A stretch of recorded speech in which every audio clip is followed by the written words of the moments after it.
Welcome to Behind the Scenes and the return of Rebeca Andrade. Who? Oh, her. Yeah. If you didn't hear the crowd, Rebeca, Rebeca. That's my favorite part. This is our live behind the scenes Q&A show that we do every Friday at noon Pacific, or we do immediately-ish after competitions. And today we're combining both those things. So we're recording this live on Friday. Yeah. Immediately after competitions, unless it's too early, and then we don't. Right, because we're not at Worlds. We're not there in Brazil. If we don't they have to had done the women's all-around final at a reasonable hour, we would have done this right after the end of the competition. But they didn't respect us, so that didn't happen. Exactly. So we're doing this at noon Pacific, and then this will also be the beginning of this behind the scenes will be available on during the week for our non-club members, so you can enjoy and hear about the competition, because Spencer is going on a well-deserved, because Americans need more vacation. Yeah, and I'm out of here. After this, I'm on, summer vacation brain already. I'm basically checked out at this point. We were pre-recorded an episode, so you will hear from me, listeners. Yes, don't while worry. I am gone, but I am. And I'm out of here. Becky Downey interview coming up for you guys. And today's show is brought to you by men and women competing at the same time on the same floor in the same arena. Whoa, look at that. It's a brand new invention no one's ever heard of. Mm-hmm. And today is June 19th. And welcome to the #1 gymnastics podcast in the galaxy. I'm Jessica. I'm here with Spencer from the Balance Beam Situation. Here is the update for Monday, June 22nd, after the competition has finished. Rebeca Andrade's comeback is officially complete. She won vault gold with a 14.266, but there is a 0.2 difficulty vault bonus here. Okay, so back to Andrade. So she won vault, and then she took to her Instagram story and made even more news. Or did she? That's the question. She put up a little slideshow, and one of the photos showed Andrade sitting on a woman's lap. The woman is kissing Andrade's cheek as Andrade and the woman both rest their hands on each other's thighs. The post says, quote, in Portuguese, "Thank you for supporting me and being here at this important moment in my life. I love you," with a red heart emoji. Now, she used the red heart emoji later to thanking other people, but fans leapt with joy was what they assumed was a coming out post. But soon after, an official statement came from Andrade's press office that was issued to Quim magazine. It said, quote, "She is a friend who was at the arena today. Rebeca made a series of posts on her stories today, thanking people who were important in her daily life, both professionally and personally. The posts included friends, members of her personal staff, and professionals from the Brazilian Gymnastics Federation and Flamengo." End quote. So that seemed to be like, oh, it's just a Brazilian thing. You guys don't get it. It's not a coming out. But then eagle-eyed fans noticed the discrepancy between Andrade's behavior and the online statement. So Andrade was liking many of the posts about her alleged relationship and posts about other Brazilian superstar athlete same-sex relationships that included her as well, and her friend in the post. So Arthur Nori was also all over this, liking everything. So this isn't the first time also that there's been speculation over Andrade's relationships after she was pictured on vacation with one of the women's volleyball team members. So that's the news. Officially, no. It's not a coming out. So back to the meet. Claire Pease won floor with an improved Moores in the final and won bronze on vault, which has been her vaults have just been getting much, much, much better. Canada's Aurélie Tran took the bar title with a 13.533. And remember, she's not just the Pan Am champion on bars, she's also the 2026 NCAA uneven bar champion at Iowa. So the beam title went to Argentina's Isabella Ayala. When you know her from me talking about her perfect form, it should be Isabella perfect push off toe point Ayala. So she also finally gave up on doing the layout to a zillion layouts mount and just hit her series. I will say the only thing about her routine is like, I don't love, like, it's the same rhythm the whole time, and she's so beautiful to watch. I wish she would embrace doing a little bit of different rhythm, like Simone Rose, who she edged out because she and Simone Rose actually tied, but then Simone Rose lost the execution tie break. But it's a little bit controversial because Ayala had a bend at the waist and a balance check. And Simone had a big step on her dismount, like big step to the side, like so both incredible routines. Simone Rose, I feel like this was like a I'm an Olympic final like once in a lifetime hit. It was so good. And it was so like the attitude, the dance was like it had momentum, it had rhythm. I just can't say enough good things about her beam routine. And you know that coming from me because I cannot get enough of Argentina's Isabella Ayala either. So that's everything you missed after we recorded this on Friday. And let's start with the headlines, the most important thing that's ever happened in the history of gymnastics up until this point, which is that Rebeca Andrade, Olympic champion and champion of our hearts, queen of Brazil, has returned to gymnastics for the first time since the Paris Olympics, competing on vault and gracing Brazil with her presence. Correct. And looking great on vault. She didn't do her most difficult. She did a Yurchenko double full and a Lopez, a round off half on, layout half. Both looked great. Yurchenko double full was very minimal deductions. She was like, this is so easy, you guys. Let me yawn in the middle. And then the Lopez like lunged back, but very nice. She's qualified easily in first place into the vault final, which will be this weekend coming up. And in an interview afterwards, she said that she just started training vault 2 weeks ago.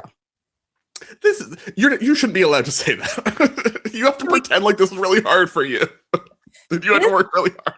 This is the magic of you keep your conditioning up, you do drills, you care for your body, and you're the kind of person that can do that. Some people can't do that, but she is. And it's also the grace that age gives you, that you can have the muscle memory to be like, oh yeah, I've been doing this since I was 10. You know what you need at that point. You know exactly how much time you're going to need in order to be at the level you want to be. So you can kind of be like, yeah, I can do that in 2 weeks. Yeah. Whereas when you're like 15, 16, you're like, I don't know. How many numbers do I need to do? Do I need to do 45 more numbers so that I can be ready? How am I going to be ready? How will I know?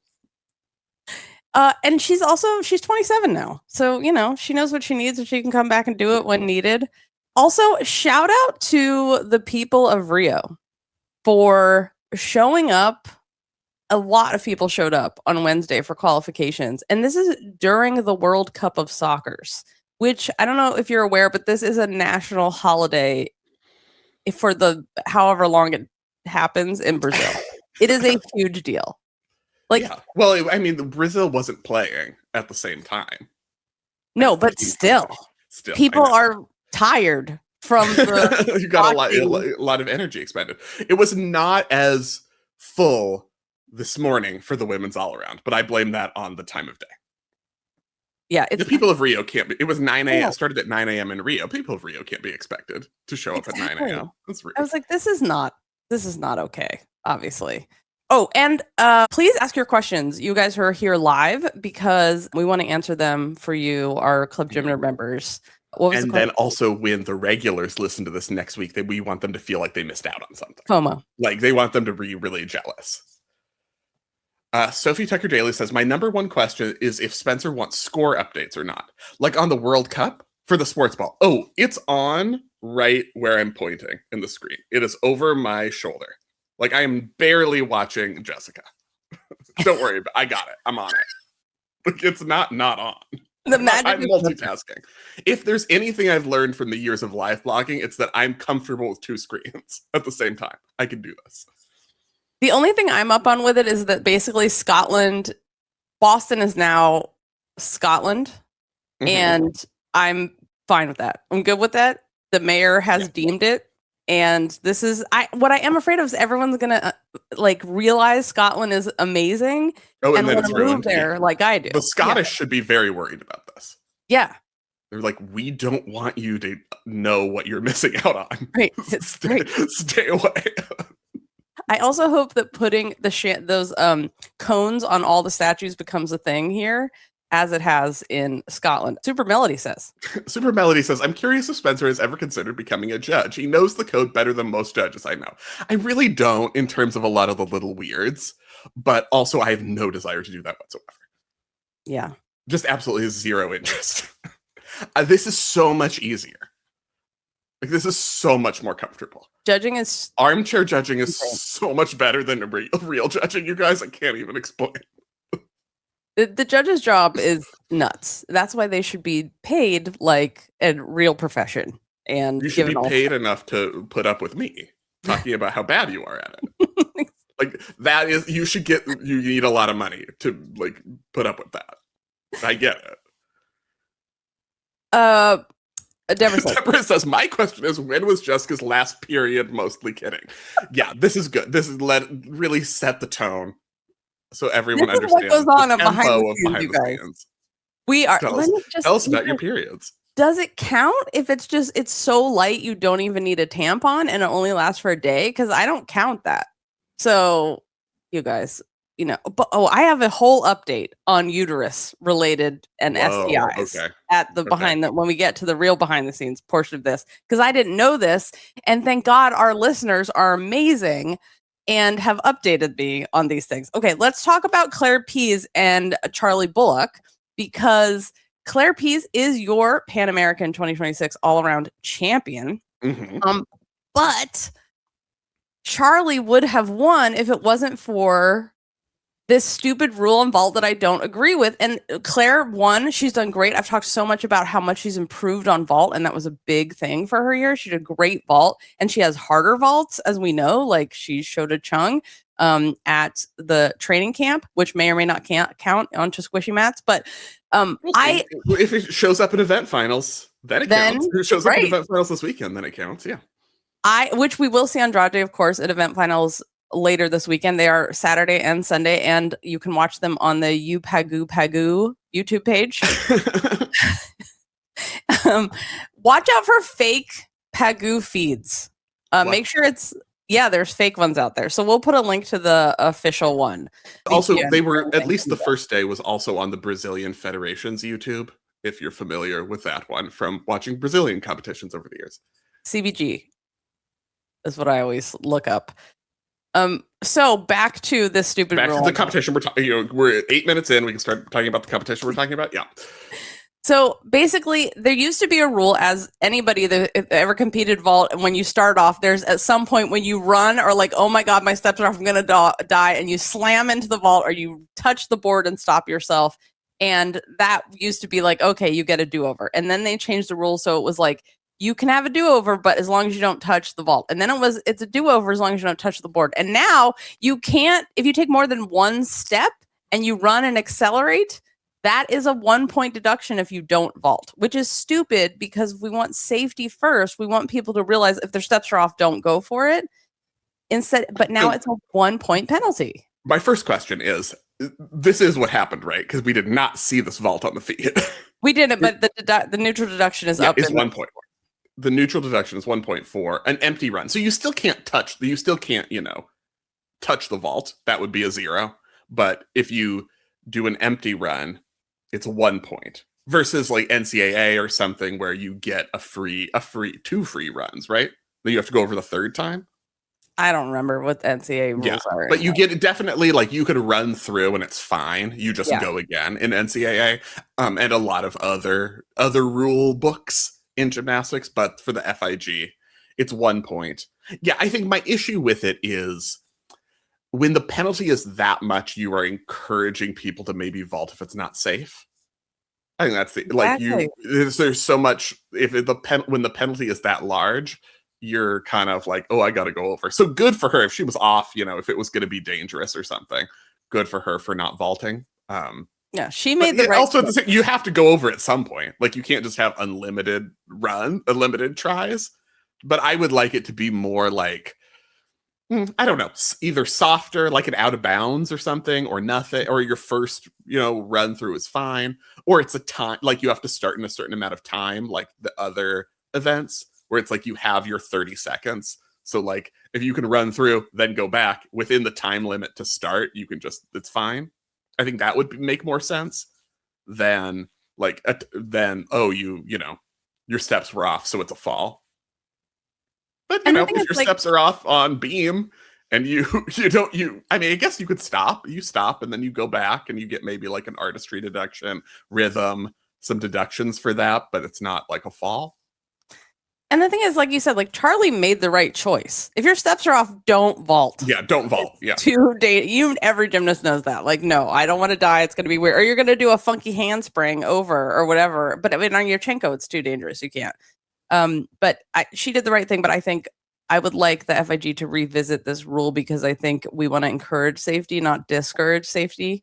And this 1 point deduction for an empty run, I think, is unfair.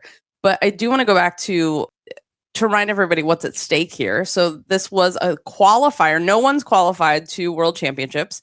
So prior to this spring. You have to qualify through your continental championships. And so this was a qualifier for teams and for individuals. That all happened on the qualifying day. So for the women, they had 5 spots available. So the qualified teams to Rotterdam for the World Championships are USA, Brazil, Canada, Argentina, as in the team of Isabella Ayala, and Julieta Lucas, who was like the star of bars in the all-around final today. And Mexico has qualified, team of Michelle Pineda, Mexican national champion and Metroplex gymnast. So got Mexico, even though today did not go great. I think she fell in every event in the all-around final. It was maybe a sleeper pick for a medal, but she got Mexico to Worlds. So if she had not decided to represent Mexico, they would not have qualified to Worlds. Panama would have qualified. They were only a point behind them. Yeah, so it was super close. That was close and kind of a big deal for them. And this is also why, can I just do my rant here about the FIG's rule about how coaches can only have one credential for one country, which they don't enforce. Like there is remember Manrique's coach? He coaches like 4 different countries in South America now. He used to coach in Cuba. He's all over the place, but he only has one credential. They just don't enforce that like, oh, you're this country that your credential is not. Yeah, so what has Damon done over the years when he's like choreographed 16 different countries? Yeah, I know. They have like switched out with him and Patrick, or they haven't competed at the exact same time. So it hasn't been an issue. But yeah, it is one of those. That's why Miley Caneva was able to be there as Sophia Diaz's coach, but not as Jazera Rangers, because there were 2 University of Michigan gymnasts competing here. For different countries. Yeah. Yeah. So and then Michelle Pineda too, her coach is there coaching her US gymnast that qualified, but technically can't have a credential to coach Michelle Pineda, who's at the same competition at the same time competing for Mexico. She could just do what, don't ask for permission, ask for forgiveness. Exactly. Because no one enforces this. We have a question. Candace says, is this new this quad or a more recent rule? This is about the vault run. It is new-ish. It's not new this quad. I was actually looking. I was like, I feel like this is how long Jessica and I have been doing this. Because I was like, I feel like we had this conversation not that long ago. It was when it happened to Kyla Ross at Yesolo in 2014. Right. We just did this. We just had this conversation 12 years ago. I was like, we just talked about this. And we were outraged that it's a 1-point penalty. And it's a new rule if you've been, talking about or doing gymnastics for 50 years. That's it feels new to us. It's new-ish, but it's not that new. It's new if it happened after film and videotape existed. That's where we are. I really thought that Charleigh Bullock was going to pull a Kyla in that competition, especially because Kyla ended up having that 1-point deduction, winning the all-around over Peyton Ernst. And Claire Pease kind of reminds me of Peyton Ernst when she's competing. So I'm like, it's the same competition. Charleigh Bullock is Kyla Ross. Claire Pease is Peyton Ernst. This is what it is. We have a question about how Jay-Z Ranger did. She qualified. Did very well. Qualified to Worlds. Yes. So, job done. Competition successful. Both of the Michigan gymnasts qualified to Sophia Diaz, representing the DR, also qualified for Michigan. So I'm stoked about that. The bummer was that Alana from Stanford, who competes for Jamaica. Yeah, Alana Walker was also on the team. She didn't finish the meet. She got an 11 and then Yeah, so I think she scratched vault in the first rotation. She did bars, but she didn't even do a flyaway dismount. She like stopped her swing and hopped off. So she was not able to do anything leg landing, but I feel like it was one of those things where it's like, I'm going to do what I can. Like, I'm here, I'm going to compete, I'm going to do what I can. But yeah, so Jamaica was not able to get a team score because she wasn't able to go on all four. And Sarah Granger got 9th in the all-around final today. Yeah, it was like 4th after the third rotation, but she still had to do bars. But strong scores on the other ones. I want to go back to talk about Claire Pease for a minute because she won. She hit all her events. Her bars, it was not shown on the feed. Her score was a little lower than her usual, but the stuff we saw was hit. She got through floor. Valeria was like having 6 heart attacks in the corner during that whole routine. But she survived that routine, did well. I thought vault was very good. I thought beam was the highlight for me, especially because I liked how she absorbed her landings in her mixed series and was just kind of like, you do not have to be perfect. Just continue moving your arms and go into the next element. So I was like, definitely credit on those. And I thought it was. She fell on the Anodi in combination in the team competition. I thought this was more just like, you're a little bit off, take a 1/10 deduction, get back on track. It was a solid, composed routine. And I think that, I see a lot of people freaking out about her Tkachev, and we just talked about this in our pantheon of gymnastics, or maybe our what did the scores mean.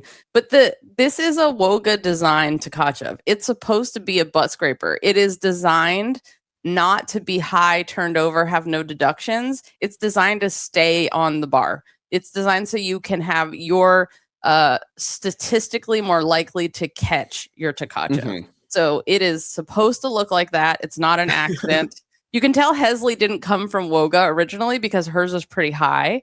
But yeah, it's like that for a reason. And, it is very consistent. They do. Speaking of Hezly. So what was the Rebecca Bross situation? Because hers was pretty good. Well, yeah, because I don't think she came from Woga. Where did she? Yeah, anyway, that's a whole other. Or something. Let's go back 15 years again. Yeah, normal. Yeah, question for Beth. Yeah, we're going to talk about this. Thoughts on Hezly's injury? All over the gymternet, people are calling for her to switch gyms ASAP. Yeah, so I, first of all, love that USA Gymnastics actually put out a message that was very transparent and talked about the injuries that happened. So Lily Richardson... Lila Richardson. I was like, it has L's, and Lila Richardson. She hit her face on the bar. She got stitches. Decided to withdraw. No, she decided to withdraw. They pulled her from the competition. Well, they pulled her. Yeah. I mean, that's the thing. It's a face thing. The medical staff gets the call there. Yeah. And the other thing, they should get the call. They should be the one. I'm just saying that's better than just like rub some dirt on it, walk it off, and go compete. Yeah. And anytime that you have a head injury, you should always clear neck and concussions. That is probably the wise thing to do. As with Hezly, she had a hamstring injury. USA Gymnastics said this, and she aggravated it on vault. She only did a Yurchenko full, withdrew from the meet, which is so smart. But this is, again, the second time that she has been unable to finish a competition that she was selected for, but Worlds being the other one. Well, she withdrew from the process. Right, with an ankle injury. So she never even went. Right, so, it wasn't like she was on the team.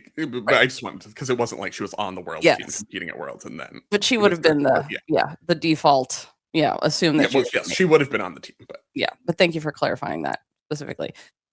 I mean, this is the thing. I mean, you look at Connor McLean, who switched to Woga, and she's at LSU and riddled with injuries.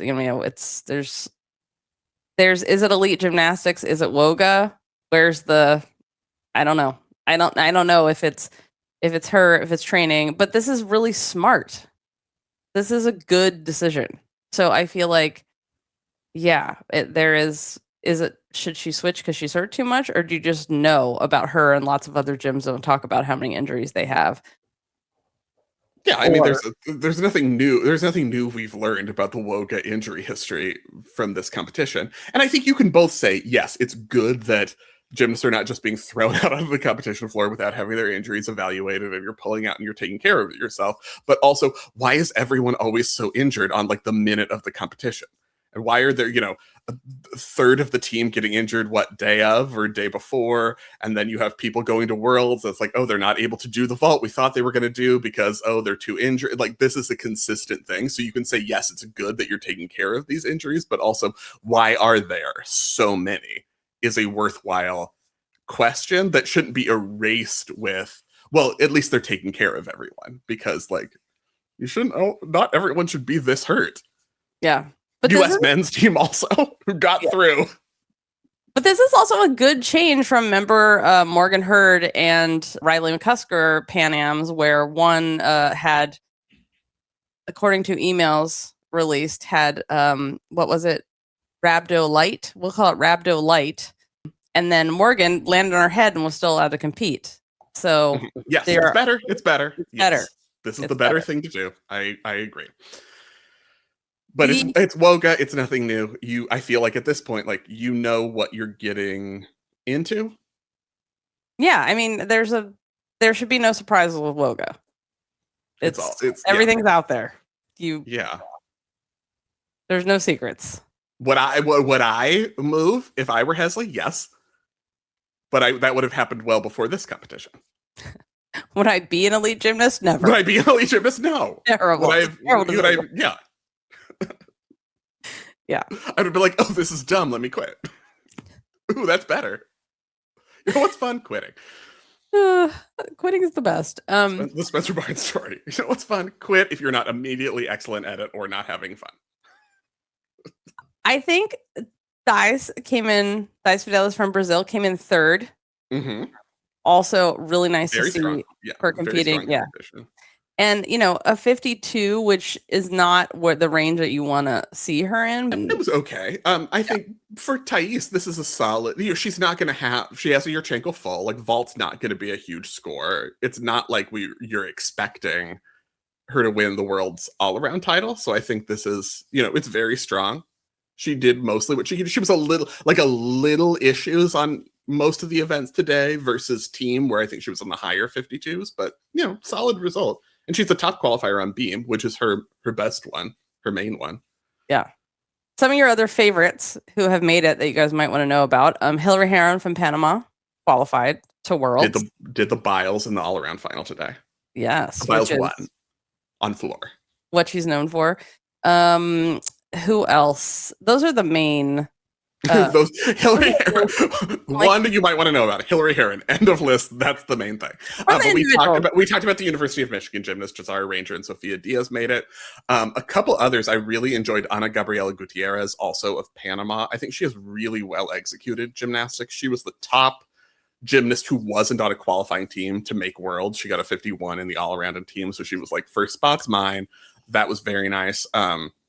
My other favorite, Michelle Echevarria of Guatemala, who didn't qualify to anything, but have you seen the videos going around of her? Because she did a back handspring tuck fall on beam. Back handspring tuck fall on floor would be not the same thing. She did that on beam, double A on floor, full in on floor. Great save of not falling. She was stumbling forward and then did a forward roll like a professional lady. It was great. A professional lady does a forward roll. Doesn't put her hands down. No. This is why gymnasts don't get hurt in real life. They just get hurt at gymnastics, because you can always dive. They only get hurt in real life because they stepped on a curb once. That's only they don't get hurt when you're supposed to get hurt. They get hurt when you're not supposed to get hurt. That's only when they're doing college things, like running with the band. Never forget that, Stanford. I'm running with the band. It's a tradition. Injury. I'll never get it. Just walking between apparatuses and stepping half on and half off the mat and being out. That counts as a gymnastics injury. That happens all the time. There's a mat there, so it's a gymnastics injury. Yeah. For the men, the qualifiers to World Championships. 4 qualifying teams were Canada, Colombia, the USA, and Brazil. Yeah, historic for Canada. I guess the US team was getting some shit for not doing better, the men's team, and I'm like, it's just a qualifier. Big whoop. I mean, they were for a while. They were always going to qualify. I was texting Kensley about this, obviously, mid-competition. She was like, they're going to qualify. They just should be scoring. It should never be even a question. But they're gonna qualify. But yeah, I think it was a situation where the people who were there did all they could do, but you had a really injured team. I think Yule was the only person there who was even able to do the all-around once it came time for the competition. The US will pick specialists, like do the Steven Nedorosik strategy, where you're only able to do pommel horse, but it's so good we want you on the team. But when you have, like, Donnell Wittenberg had to pull out, he was the alternate, so you had, of the 6, you had Patty Hoops and Brandon Dang both there, who are only going to, Brandon Dang was the alternate, who are only going to be able to do pommel horse. You had other people who were injured and kind of just trying to get through. They ended up being in a situation where Cam Nelson had to do a high bar in a 3-up 3-count situation and got a 9, which is like, yeah, if you had to put, he did what he could do. You had to put Cameron Nelson on high bar. That is, something has gone wrong in advance of that. So, you know, I think if you're the US men, you're looking at, okay, why, this is a competition that mattered. So why wasn't Asher Hong available in here? Why wasn't Frederick Richard available here? Why wasn't Brody Malone available in here? And you have a lot of people, you know, the team has a lot of other gymnasts who are very strong. And then, you know, the gymnasts who were injured and there had to do what they could do on the day. And sometimes it was 3-up, 3-count, even though that's not the format because there was no one else to go. That is for both teams, men's and women's. For the US team, there were a lot of injuries right at the competition, during the competition, or before the competition. They had to use alternates, which is a reminder, alternates are very, very important. Gymnastics fan says. Do we know why Donnell had to pull out? I lost access to my Instagram, so I'm out of the loop. I don't know. I want to talk about the format of this because I enjoyed it very much. The team competition, or just like yes, the all around, team, just having a gymnastics meet. The qualifying team, which were one, having it with men and women together and sort of staggered, so there was always something happening. I didn't like that the women had to wait around sometimes, but I loved. We talk so much about men and women competing at the same time and how this will help men's gymnastics in the countries where men's gymnastics is not as popular. And I thought this was great. And so I did look up the size of this arena, the actual floor, the area available for events compared to Crypto Arena in LA, which they're never going to do anything at the same time at the Olympics. I know, because they want to sell as many tickets as possible for $2,000 per ticket or $10,000 or whatever they cost, which should be criminal. But I know this is not going to happen, but so this arena was 23,250 square feet and Crypto is 18,000 square feet, the actual usable space. So you're saying for the mixed team final at the Olympics, they're not going to have everything available as an option? Is this what you're telling me right now? They're not. It looks like they're probably not going to be able to have everything. And I know there aren't podiums here, but podiums don't take up that much, that much room. But I think this was a great format, and I would love to see this done more often because for qualifying, it's a better use of time. Is it a better use of time? I mean, there are things I like about it. I just felt like the competition was long. It was like it got long. The women's was 3. They had 2 teams in the same rotation group, so the women's subdivisions were 3 hours and the men's were 4. So I kind of think you had to have them overlap to get them in. And also with I know there was a lot of frustration about the broadcast of the all-around final because we didn't see things like Charleigh Bullock's vault or Claire Pease's bars. It's not a world feed. It's the Brazil broadcast that everyone's allowed to watch, which is why it was like the Sophia Weisberg immersive experience, where we're just like, we're going to show her forever while we wait for her score, which is not ideal. But it's like, if you're not from the US watching a US broadcast of a competition Simone's in, you're like, I want to see my gymnast, not Simone, texting and then laughing to herself about how funny she is in her text with probably Zoe Miller, I assume. Yeah. So I think it's kind of normal, but yeah, frustrating. And then when you added the men in, it was like, okay, so we're seeing, you're diluting who you can show even more. So I think I like it if you have like a real high-tech situation, high-tech meaning like 2 cameras, which is not high-tech, but like a broadcast where you can kind of have a multi-view or choose your apparatus streams or kind of curate your own broadcast. I think if you had both of them going at the same time, that would work a little better than this. It was a little frustrating how many routines we were missing. Like we saw maybe one Leah Monica Fontaine routine for Canada in the team competition, and then that was it. And they were like, oh, we'll make up for it by showing you in the all-around final when she fell twice on beam. And still finished 5th, by the way, in the all-around with, that's how good she is. With 2 falls on beam. So it could have been bronze. like Charleigh Bullock and her bars. You can take a 1-point deduction for her on vault, but her bars are so strong she'll still finish second. Before we get to that, is that a Donnell? Okay, yeah, Donnell. Deborah says Donnell pulled out because he was recovering from a previous injury. Enough info to write a book. There you go. I agree with you, but going back to the format is I loved that men and women were on the floor at the same time, but the way it was structured to make them all have like the subdivisions happen at the same time was way too long. They should do what we call in the East Coast Capital Cup format. You rotate on your own, and basically when you're done, and they have, and the next team can come in and compete. So you don't have also, to did wait they only for have men to be done or men to do their 2 events and then women compete. Women can have their meet. There's separate competitions going on the same floor at the same time. Not everybody rotates at the same time. But did they only have one vault that they had to change the height of, or did they have 2 vaults in the No, they only had one. Yeah, so I think that, you have to share floor, you have to share vault, and I think that also affects it. Yeah, that's true. Maybe I guess you could do it where men start first, do floor and vault, but that doesn't help because they can't all finish those in the same time. Yeah. And then you wouldn't be rotating in Olympic order, and I would have to write a smartly worded letter about how stressful that was. Yeah, I mean, I would also. My Trader Joe's moved everything this week. The bread is where the wine used to be, and I'm like, this is. I can't. How am I supposed to work under these circumstances? I have to go in a dark room with some headphones on for a while. I'm so everything was in the wrong place. That is not acceptable. And there were all these people getting those stupid bags. I don't know what that's about. Those Trader Joe's bags everyone's obsessed with. There was a huge line, and I'm like, why? This is just a little bag. Apparently, this is like a thing to take to other countries and like worth a lot. And I'm like, why? They're just a tote bag. Anyway. There were 2 stressful things that happened. Sophie Tucker, this is unacceptable. Sorry for your loss, Spencer. Thank you. Thank you for your sympathy during these trying times. So we saw in the stream that Andrade warmed up on floor, even though she's only doing vault, so she's not on the start list for floor. She really tricked those fans. They were so excited. They screamed like so showing loud. Up on floor for a second.